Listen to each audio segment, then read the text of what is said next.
Hello बच्चों, good morning. बच्चों, this is Surjeet Thakur, lecturer in physics. तो पिछले लेक्चर में हमने किया था कि इलेक्ट्रिक फील्ड इंटेंसिटी की value on the equatorial line as well as on the axial line. जब हमने एक्सियल लाइन के ऊपर इलेक्ट्रिक फील्ड की वैल्यू निकाली थी, सपोज एक्स ये ले लो, ई एक्सियल जो है वो कितनी निकाली थी, याद होगा आपको, 1/4πε0। कितनी निकाली थी, याद है आपको? It is 2p/r³। Okay, 2p/r³ general सी ये निकाली थी ना, for the dipole having small length, for small dipole, ऐसे लिख लो चलो शॉर्ट में। और इक्वेटोरियल के ऊपर कितनी निकाली थी, for the same distance 1/4πε0, it was p/r³ for the same dipole. Same distance R के लिए आर क्या है, R is the distance of the point P from the centre of the electric dipole. तो सेम डिस्टेंस के लिए ई Excel के ऊपर जो वैल्यू हमारे पास आई थी, that was twice of E equatorial. Okay, हमने पिछले लेक्चर में ये किया था कि इलेक्ट्रिक फील्ड की वैल्यू ये निकाली थी एक्सेल के लिए, और इक्वेटोरियल के लिए हमने ये निकाली थी। एक्सेल का मतलब ये है कि हमारे पास यहाँ पे कोई दो चार्जेस हैं, ये दो चार्जेस हैं और इनको सेंटरों को मिला के हमारी ये लाइन बनी। तो ये एक्सेल लाइन यहाँ पे पॉइंट पी लाई कर रहा था, that was on the axial line. और ये इक्वेटोरियल में क्या था कि हमारे पास ये दो चार्जेस थे और ये इनके परपेंडिकुलर बाइसेक्टर के ऊपर पॉइंट पी लाई कर रहा था, ये सेंटर से आर डिस्टेंस के ऊपर और ये भी आर डिस्टेंस के ऊपर, तब हमारे पास ये चीज़ आई थी। ठीक है बच्चों, ये तो हमने पढ़ा था कि एक्सेल के ऊपर ही होगा तो ये वाई वैल्यू आएगी, इक्वेटोरियल के ऊपर होगा तो ये वैल्यू आएगी। अब मान लीजिए हमारे पास कंडीशन ऐसी बन जाती है कि हमारे पास ये है जी -Q, ये है जी +Q। थोड़ा नीचे बनाते हैं, देखो ये है हमारे पास जी -Q। ओके, ये है हमारे पास जी +Q। इनको हमने मिला दिया, इनका सेंटर आ गया O। टोटल इसकी लेंथ जो है वो L, नेचुरली इसकी हाफ लेंथ जो है वो L, और इसकी ये हाफ लेंथ जो है वो L हो जाएगी। ओके, ये हमारा सेंटर आ गया O पॉइंट। ओके, मान लीजिए P पॉइंट जो है वो यहाँ पे लाई कर रहा है। अब ना देखो एक्सिल के ऊपर है ना इक्वेटोरियल के ऊपर है, P पॉइंट जो है यहाँ से यहाँ पे सपोज P पॉइंट जो है वो उस डाइपोल के साथ एंगल जो है वो थीटा के ऊपर है, ये this is your P point. अब P पॉइंट के ऊपर इलेक्ट्रिक फील्ड की इस डाइपोल के कारण इलेक्ट्रिक फील्ड इंटेंसिटी कितनी होगी, वो है, ये तो एक्सिल के ऊपर क्लियर है, इक्वेटोरियल के ऊपर क्लियर है। अगर मान लीजिए ऐसी सिचुएशन हो तो क्या होगा, और pair P is the dipole moment, electric dipole moment. Okay, अब देखिए ये ले लो, मान लीजिए ए, ये सपोज ये है बी। ओके, और सपोज ये डाइपोल जो है इसकी डाइपोल मूवमेंट जो है वो that is P, and negative to positive, तो ये डाइपोल मूवमेंट इसका जो हो जाएगा वो ये हो जाएगा, ये देखो यहाँ पे लिख दिए डाइपोल मूवमेंट इसका नेगेटिव टू पॉजिटिव। ओके, ये हमारे पास डाइपोल मूवमेंट है। अगर ये हमारे पास डाइपोल मूवमेंट है और ये पी पॉइंट यहाँ पे लाई कर रहा है, इसकी हमने स्ट्रेंथ निकालनी, इस डाइपोल के कारण यहाँ पे कितनी स्ट्रेंथ होगी। अगर इस पी को मैं इसके कंपोनेंट में डिवाइड करूँ तो आपको क्या मालूम है कि थीटा के साथ बड़ा कंपोनेंट हो जाएगा पी कॉस थीटा, और इसके परपेंडिकुलर वाला कंपोनेंट ये हो जाएगा P sine theta, P cos theta and P sine theta, ये रिजल्टेंट आ जाएगा। ये आपका रिजल्टेंट है, ये आपके पास पी कॉस थीटा, ये हमारे पास P sine theta.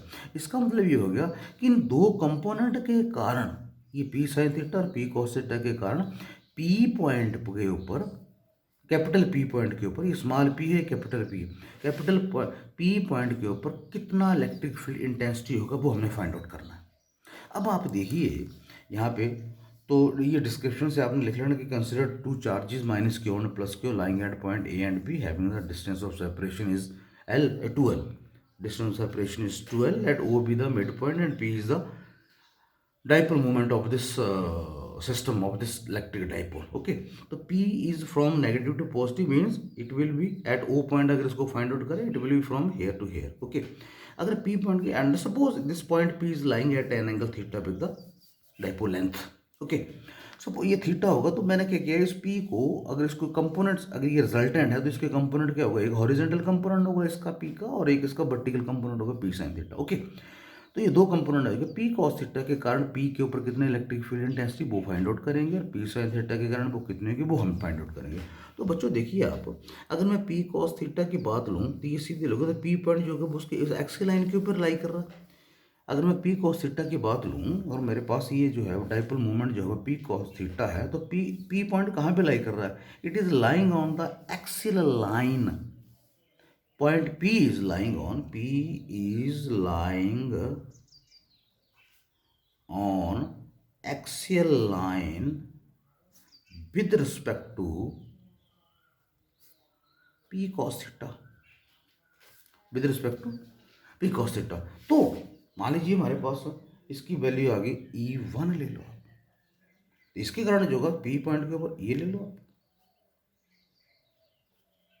On the axial line के ऊपर हमने किया हो कि इसकी डायरेक्शन, अगर पी की डायरेक्शन ये है तो इसकी भी डायरेक्शन ये रहेगी, तो E1 जो होगा पी कॉस थीटा के विद रिस्पेक्ट टू E1 कितना होगा, जो कि एक्सियल लाइन के अकॉर्डिंगली आ रहा है ये, दैट इज E1। ओके, तो E1 कितना आ जाएगा हमारे पास 1/4πε0 two P cos theta upon कितना आ जाएगा upon R cube, and let us suppose it is, ये डी पॉइंट है along P D. Okay right, समझ आ गया बच्चों।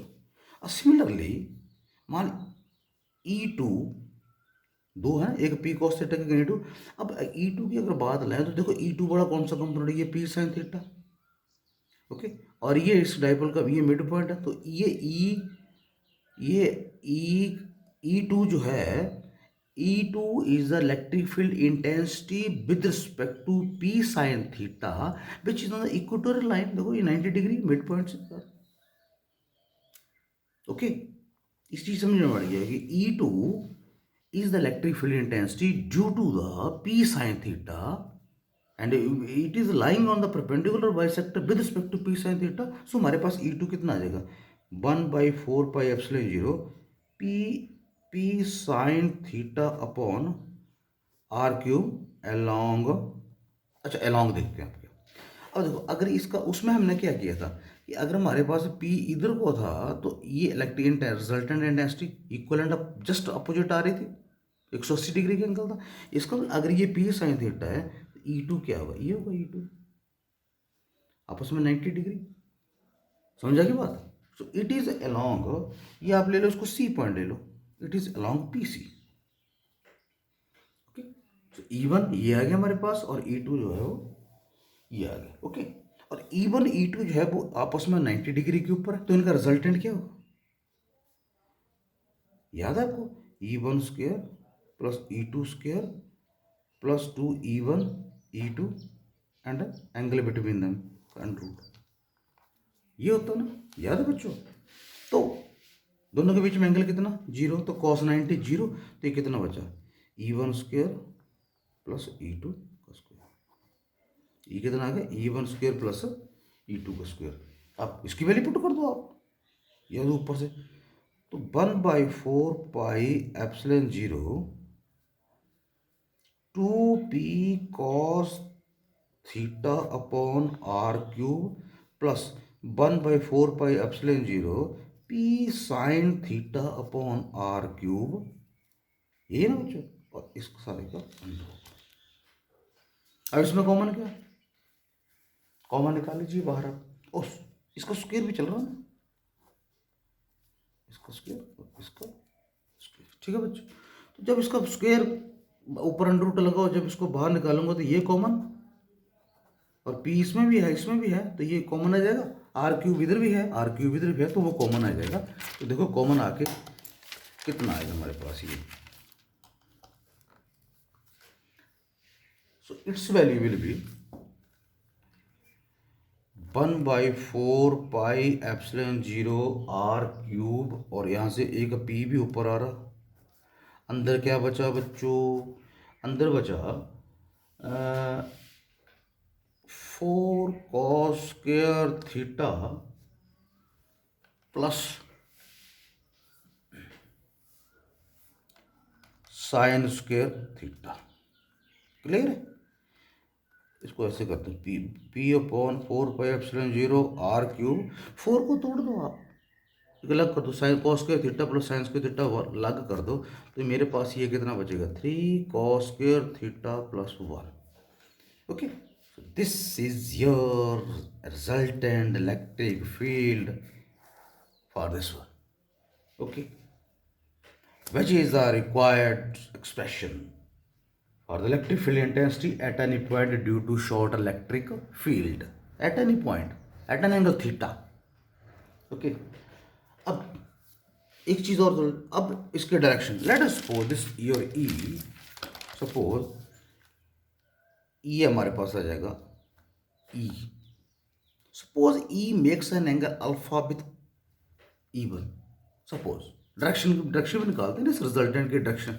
Suppose E makes an angle alpha with E1, तो यहाँ से कितना आ जाएगा, जब इसमें पैरेललोग्राम को मैं कंप्लीट कर दूंगा, जब पैरेललोग्राम को कंप्लीट कर दूंगा तो पर्टिकुलरली वो डायरेक्शन निकालने के लिए क्या निकालते हैं, हमेशा टेंजेंट की वैल्यू निकालते हैं। ओके, तो यहाँ से tan अल्फा किसके बराबर आ जाएगा, tan alpha is equal to E2 upon E1। ये E2 है तो ये भी E2 होगा, ये E2 upon E1, perpendicular over base, it is E2 upon E1। और E2 और E1 की वैल्यू जो पुट कर देंगे तो हमारे पास बच्चों जब कट जाएगा सारा कुछ तो हमारे पास बचेगा 1/2 tan थीटा।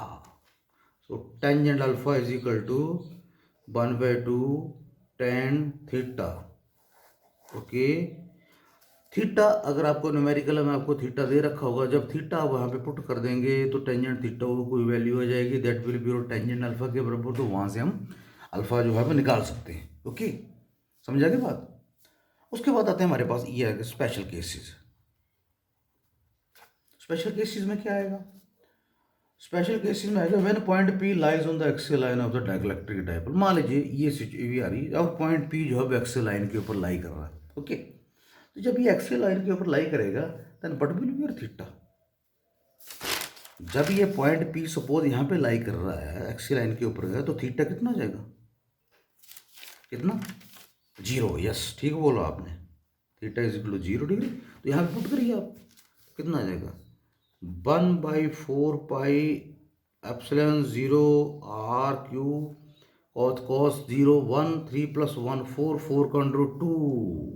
ओके, तो इट इज 2p। तो कितना आ गया, देखो ये वही नहीं आ गया, 1/4 pi epsilon 0 2p upon R cube.